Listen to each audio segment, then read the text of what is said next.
What's up, YouTube? This is Akimo from Little TCG, and today I'm joined with Fortune and Ayrton. Say hi, guys. Hello. Hello. Yeah, so Ayrton's a new member for Little, so give a round of applause for him. Gang, gang. So He's been in yeah, a fight before. It'll be in he's the been in a card fight in the top. before. Yeah. And you've also probably seen him a lot on with his very creative deck lists on VG Top decks. So yeah.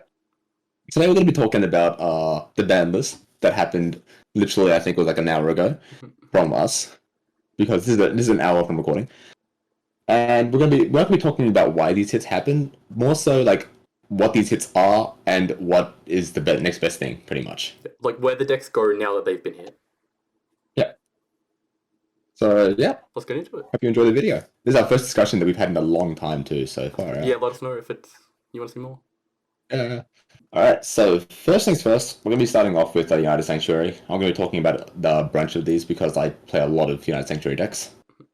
You know me, the Angel Feather simp, so let's start off with, I guess, Angel Feather.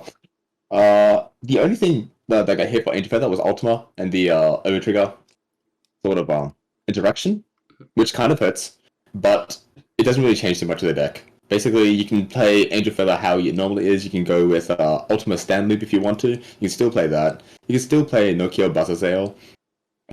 Angel Feather's not doing too well in the metagame for premium either way, so it's not that the decks aren't going to be hurt too much for this.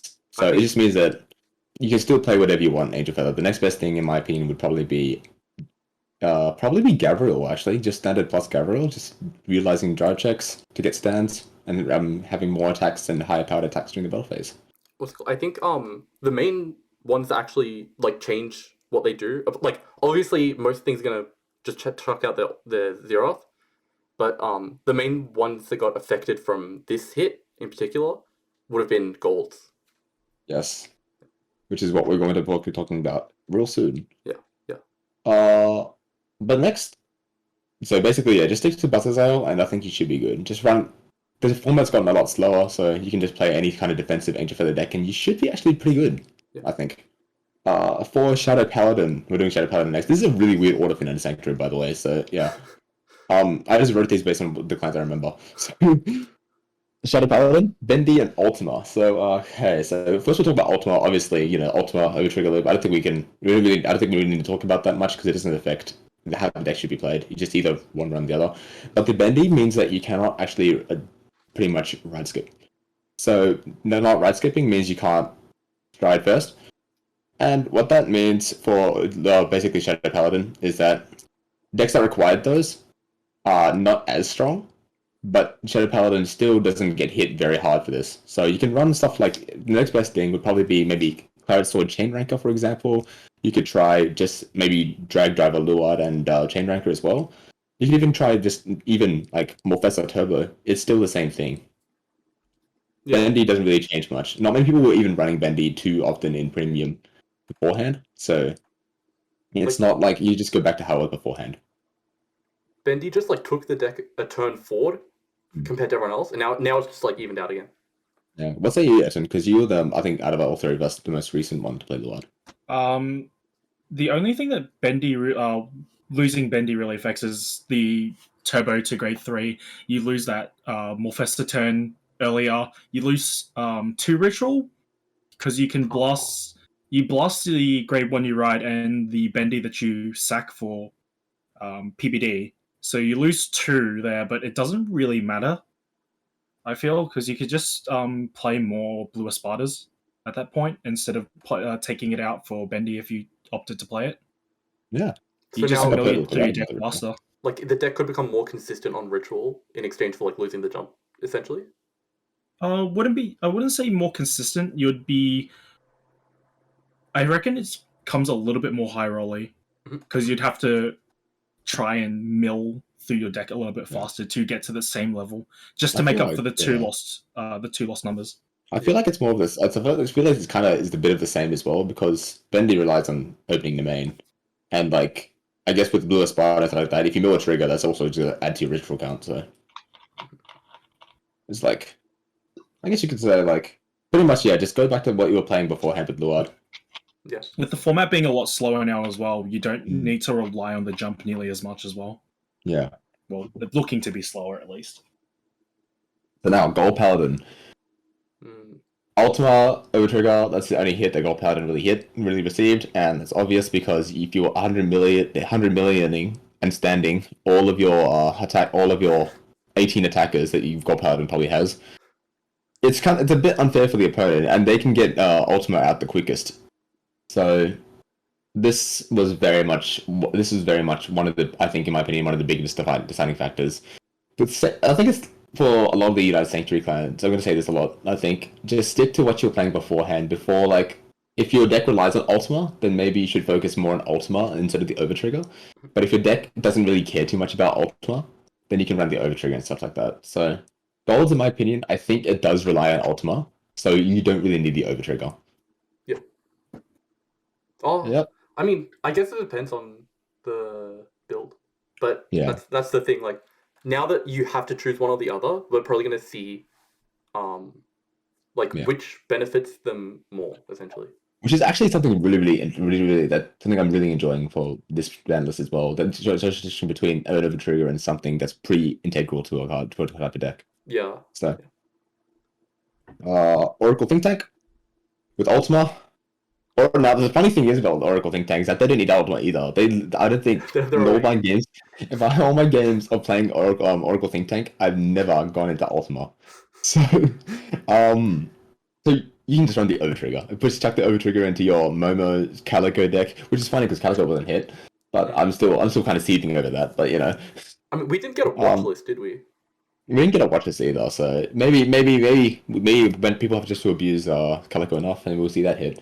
Yeah. But yeah, just literally just go Calico and stuff like that. Go nuts with OTT. I think OTT is going to be one of the stronger decks in the format as well. Because what's the numbers you hit with Momo and Momo Calico? You get plus 60, isn't it? You get plus 60, yeah. So it's 28 with 4 critical. With 4 critical, 28 4 critical, 86 4 critical and two attacks with it. Yeah, big number. Big numbers. So yeah, I've won games just on that turn alone. So it's also kind of disgusting with the Ichikishima interaction. But you know, I think that's OTT is a very slow clan, and I think it's going to benefit a lot from this. OTT is just another one. Like, take out the Ultima and you're fine. I'll talk about Royal Paladin next because the one I wrote next is Royal Paladin, Ultima, and Overtrigger. Again, it's like Ultima you hardly even went to in Bros. Yeah. In fact, you know, I don't think I've gone to Ultima and Bros either. Literally just going to Crystal Oscilla and just set. Yeah. Yeah, just run the Overtrigger and Crystal Oscilla and you should be fine. Ultima's not integral. Ultima's the best, in my opinion, the best Zero Dragon stride, but it's not integral to every single game, to every single deck. So, yep. So that's pretty much it for Royal Paladin. You can just play Blasters, just play like Sanctuary Guard, Crystal Luster, or you can play Jewel Knights is getting some support soon, so keep an eye on that. True.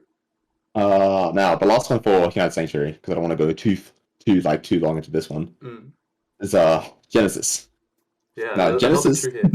Yeah. All right. So Genesis, Ultima, Overtrigger. That doesn't really matter too much, I think, because they were never using Ultima. Yeah. They were kind of using Overtrigger as well, just because they could run it. So Valkyrian and the standard interaction got hit too, so that's good. Example of units performing drive checks on risk, so you cannot actually do that with that. So actually, there's a lot of units that do that too. So it's not just them. Yeah. So that means you can't just the Valkyrian / stand deck is dead in my opinion, but it's not like that kind of interaction is dead, but the deck's not dead. You can still play high roll Valkyrians like that, like Saturn Plus, right? Yeah, like 16 Crit was already winning games on first grade 3 turn in V. Yeah, so it's like you can run that. Catch people off guard, don't have a heal guardian, for example. Yeah. And they have Marduk as well, right? They do have Marduk, yeah. Marduk really helps to get the extra drive check. Yeah. So Taro. Okay, yeah. Yeah, okay. Taro to 0 hurts every other Genesis deck beside bar one. I'm going to talk about the one because that's the next best thing in my opinion. But so there's no such thing as Wise Man loop anymore. There's no such thing as Fenrir loop anymore. It's all gone. The only thing you can really play, I think, in my opinion, with Genesis, other than the whole Astro Poet, is Regalia. So Regardless, you can play in different ways. You can play Minerva or multi-attack. You can play just not even that. You can just play focus on Norn and Yggdrasil and just like go into a stride that attacks twice no matter what. So you can get a Maruda attacks twice, for example. But yeah, I think like Genesis, you can just experiment with what you want without having the whole entire these interactions holding you back. So Yeah, fair. Genesis was like such a wide open client, and then they just found the best build. Now that that's gone, you have so many options again. yeah.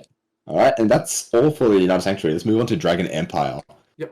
I need to turn a rest for my voice. Yeah. Okay, so, this slide hurts me because I play all these stacks. So Nubatama is the first one listed, which was Jamyocongo. Basically, Jamyocongo also got hit with the vanilla engine dying, but it was already going to be slow because of that. But I think Jamyocongo, this hit is more of a... What am I doing? Yeah, so by getting rid of Jamyocongo, you now go to Daihozan, which comes out in V Collection, which was already proving to be pretty strong in Japan. It had a few relevant lists. But simply Daihozan with Rine, and that's it. That's all you have to do. It's like a weaker Jamyocongo, in quotes. Yeah. It's pretty simple. Yeah, there's nothing else to say. Yeah. Nothing really to say. Jamyocongo is just a card that needed to be addressed, that's all. Yeah, I think now it opens the design for them as well. What's a hand? Yeah, What's exactly. What is hand? Murakumo got 2 hits. So, Nua Daio, very obvious why that got used. I'm sad, sorry. dude. Yeah, I got my use. Whatever. So because they hit the first and second best Murakumo decks being Infinite Loop and Nua Daio, it means that you're now put in a bit of a weird spot. So, I tried a few different decks, but I've come to the decision that I think Shiryuki Premium is probably best. That being said, losing Tanba does hurt every build, essentially. Because even if you weren't going for the Infinite Loop, Murakumo didn't have a good way to put units back from drop to deck, which they lose a lot. So basically Murakumo got screwed, is what I'm saying. If you want to win, don't play it, and yeah. Shuri is the one I would suggest, though, for Premium. Yeah. Yeah. One last thing for Dragon Empire as well, Blademaster. Of course, yes. Yeah, so you just play Overlord. Yeah, Just play Overlord. That's it. Just play Overlord. People were still playing Overlord before. Let's play Overlord. Yeah. That's so good, man. You gotta go with the client. Exactly. Alright. Okay, so now we're gonna move on to Dark Zone. Yeah, I said Dark Zone, not Dark States. Or you over just... Yeah, remember the OGs. Yeah. The zone that is dark. The zone that is dark. Alright, I'll talk about Dark Irregulars. So, so in DBT03, we received a card called Steam Mage Ashura. And, yeah, 52k Vanguard? That's not nice. Especially on the day that card was revealed, like an hour later, or not even an hour later, they mentioned that this card was going to get addressed. Yeah, so this is kind of like, you know what? Yeah, screw it. Yeah, don't worry about it. We don't care. No one cared about Dentorian before, no one cares about Dentorian now. So the thing is, like, your build doesn't change because you never got the chance to build this deck, essentially. Yeah. The second hit that they received, and the most important hit, is the banning of Gestil Daemonis. So now that you can't use Gestil Daemonis, it opens up like a lot of these strides that you didn't really consider beforehand, like Bella Am. I'm not sure that's not how I pronounce it, but I'm going to say it anyway. Bella Am. Yeah, that's a really... Bella Am is still a really good stride. Blademaster is still really good strides. DI isn't like completely screwed over with things. You can just run a lot of on place and stuff like that, and just go with a whole maybe restricting the kind of guarding kind of deck. So stuff like Darkness, for example, can come back. You might see a rise in Blade Wings as well. But DI had good strides, but they just didn't have a reason to go into them when you have a stride as good as Gestil. Yes, exactly. So I think just stick with things like I guess just Blade. We can try Blade Wings and stuff like that. You can try alright, so what was the other one I said? Darkness, yeah. Shaharat Darkness. So yep. Alright. For DI. And then Pale Moon? Next is Pale Moon, yeah. Or Pale Moon. Pale Moon. Triple choice restrict. This is the first time this has happened, hasn't it? Yeah. Well, personally, playing Harry, the Periton, and the Trapezes, kind of enabled you to do a bunch. So, when I'd be playing it, I'd be sucking in the Starry Pop Dragon and just keep putting it back on the circle, just making it that one stage Axel Circle get really big. But from here, I'm not too sure. I guess you could probably still run the Periton over everything else just to make board and hit the Soul Charge, but Trapezes seems like probably the card that everyone will keep because it has so much more utility. I also think, like, I'll also kind of butting you here, but I think even though flying Periton is like, that's a hit that's worthy, I think, as well. But like, it hurts a lot with Pale Moon. There are some other cards that you can run that can sort of like get around it. For example, Cat Knight High Boots, you can suck that in with Purple Trapezes, call it out, and you still get an extra call from that. Because of where it's placed, yeah. I'm pretty sure. Periton was just too good of a plus, I reckon. Yeah. Also because Periton is unplaced from anywhere. So unplaced from Soul. Just play some Regard. Just call it out. Suck it in Trapezes, call it out, make another column. Yeah. Just keep going plus. Yeah. I'm not going to talk about like jumping jills there, but So what's so you're saying you choose Trapezes? I'd probably stick with Trapezes still. Just being able to suck anything in and call anything out, just about. What is your is it still Harry focused, would you say? I'd still say Harry focus. Yeah. You have more space to play. I guess you have more space to play the other Magia dolls, which you really didn't have space to play around with. You lost Flying Periton, but you can play the fake Flying Periton. Yeah, you can play the one that draws you the fake plus. Or you could play I guess you could play some other, not Prana, what's it called? The dragon that sucks another card into soul. Yeah. You got the Denial Griffin play during your turn if you're worried about a rear guard. I'll get rid of Honolly. True. Yeah. So, actually, also, Akimo, you've been playing with Silverthorn and Pale Moon a lot. Yeah. Yeah. So, you'd still choose Trapezes in that? Honestly, the funniest thing about Silverthorn is that they don't even run Purple Trapezes. Oh. Because Silverthorn have their own Purple Trapezes. Oh. With a system called Zelma. Because Zelma's only used Silverthorn name though. That's why people like didn't really consider it over Trapezes. But like, Silverthorn doesn't change. You can play that as well. I think personally, I feel Harry would probably still be the better deck. Yep. But Silverthorn is a valid option. It is a valid option, mainly because the strats are just so good in Pale Moon. Yeah. And last one is Visible Songster. I mean, it doesn't need to be that card needed to go. Yeah, dead that. So basically, Visible Songster decks that go from being Visible Songster to one of either. Well, you guys are playing basically, yeah. Yes. Yeah. Very much so. Yeah, easy. All right. I think that's it for Dark Zone. Let's talk about Stargate. Yeah, Stargate. You can hear the pain. You can hear the pain. You can hear it, can't you? Yeah. This whole.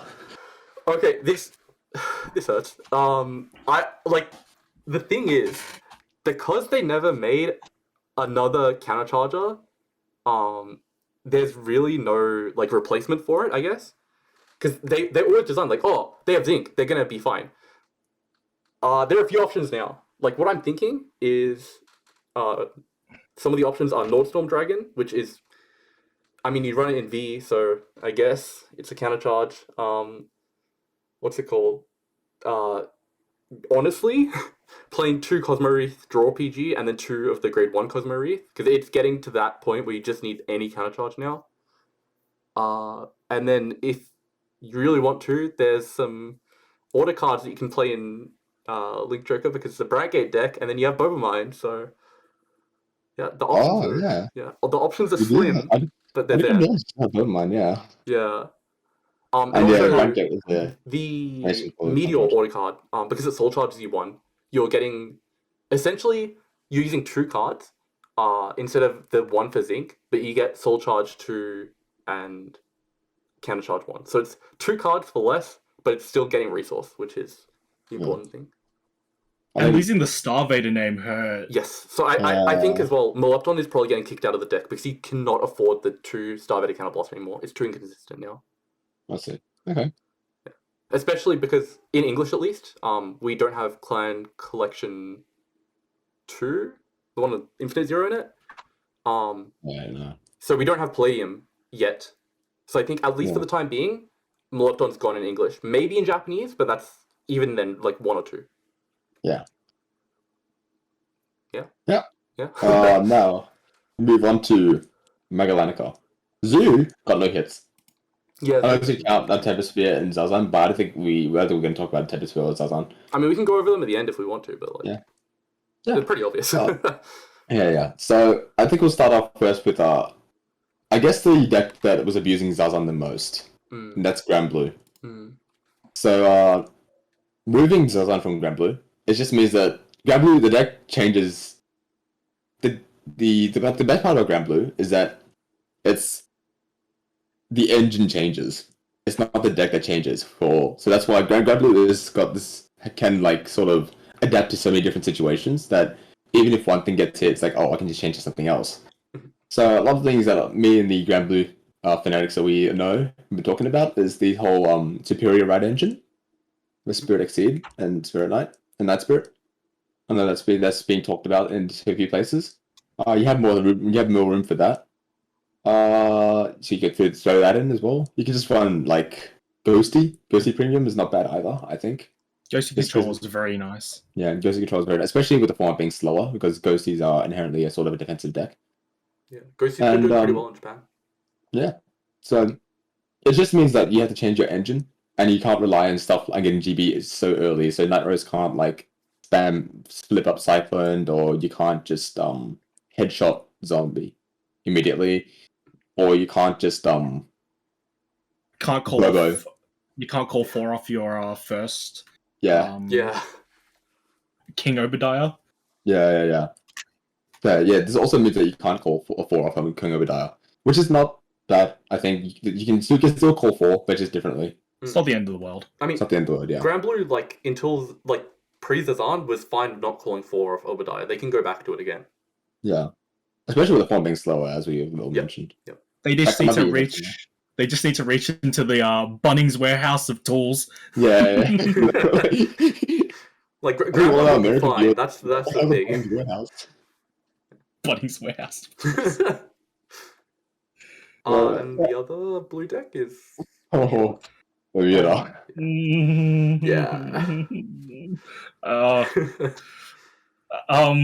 So yeah, Tra, good card, very good card.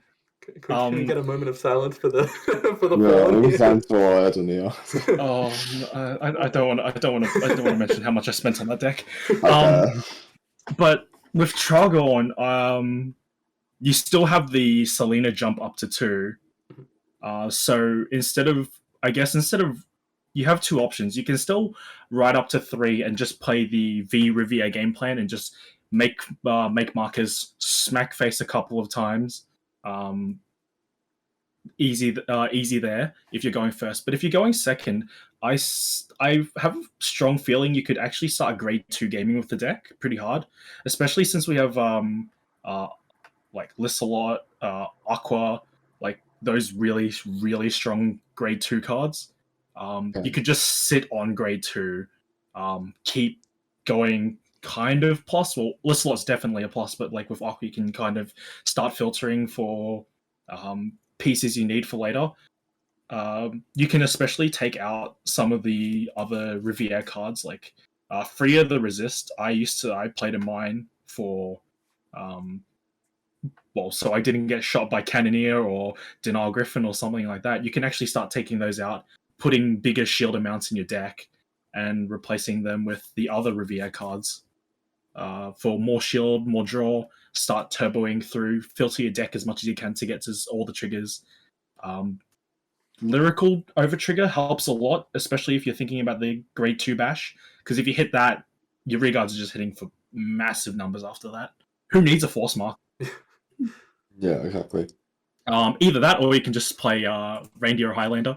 Yeah, Highlander has been seeing a lot of play recently, so. The Akimo special. Treasure Stick Processes? Oh, I don't want. Oh, you died before Uh, grade 2?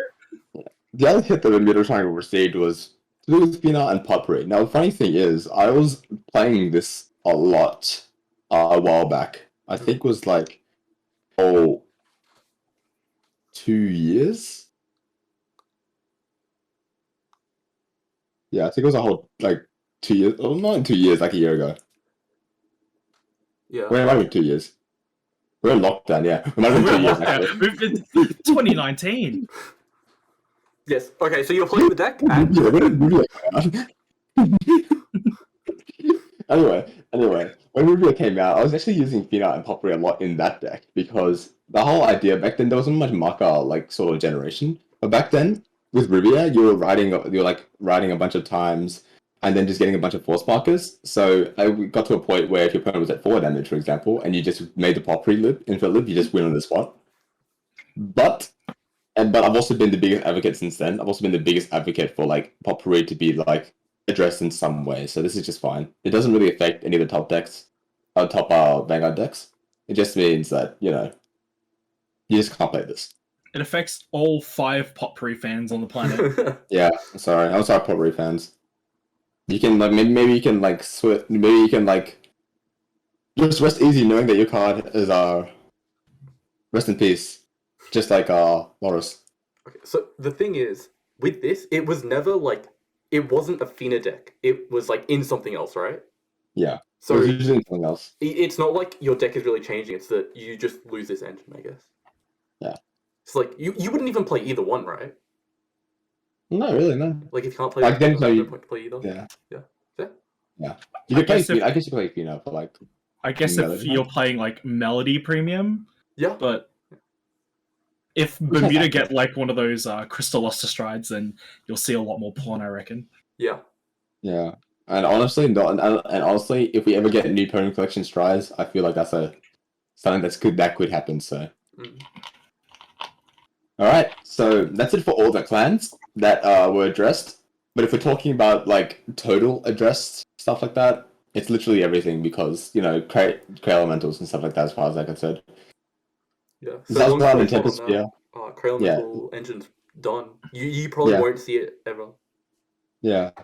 People might still be running Cyclone if they're using vanilla triggers, but I highly doubt they would be, considering that we've got pretty much every single trigger having an effect. Yep. Having an effect. Yeah. So one thing that's pretty cool was the stand triggers weren't limited to 4. A lot of people were advocating for that, which is a little different, but I feel like they addressed it much better. Yes.